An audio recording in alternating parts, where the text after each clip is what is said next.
Saraswati villa. Saraswati villa সুন্দর ঘরোয়া পরিবেশে অত্যাধুনিক মডেলের মেস বাড়ি, ওয়াইফাইও আছে। যোগাযোগ করুন 9474922373।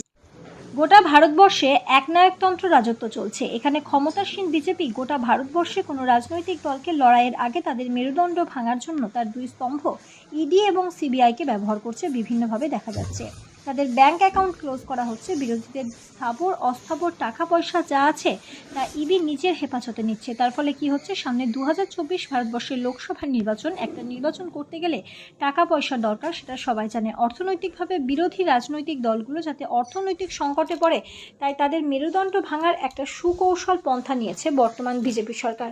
তাই উদাহরণস্বরূপ বলা যেতেই পারে, আজ থেকে 2 বছর আগে পার্থ চট্টোপাধ্যায়ের বান্ধবীর বাড়িতে 40 কোটি টাকা পাওয়া গেছে, কিন্তু আজ পর্যন্ত ইডি বা সিবিআই তাদেরকে 4টি সিট দিতে পারেনি। তবে কেন আজ পর্যন্ত যাদের ধরেছে তাদের কাউকে 4 সিট দিতে পারছে না?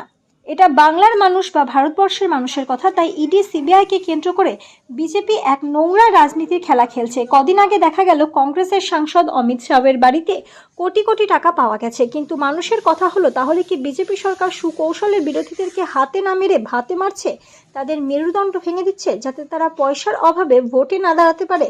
সেটা কি কৌশলে বিজেপি করছে? তাহলে আজ পর্যন্ত একটিও বিজেপির কোনো নেতার বাড়িতে কেন সিবিআই বা ইডি হলো না? এটাই মানুষের কাছে প্রশ্ন।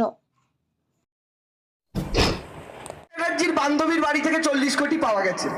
আমরা জানি না আদৌ কত কোটি পাওয়া গেছে, সিবিআই কত কোটি পকেটে পুড়েছে আগে নিজের। ধরুন এরকমও তো হতে পারে যে 100 কোটি পাওয়া গেছে, 50 কোটি সিবিআই পকেটে ঢুকিয়ে টিভিতে বলেছে 50 কোটি। তালাও ভেঙেছে সিবিআই, টাকাও গুনেছে সিবিআই, তাই না?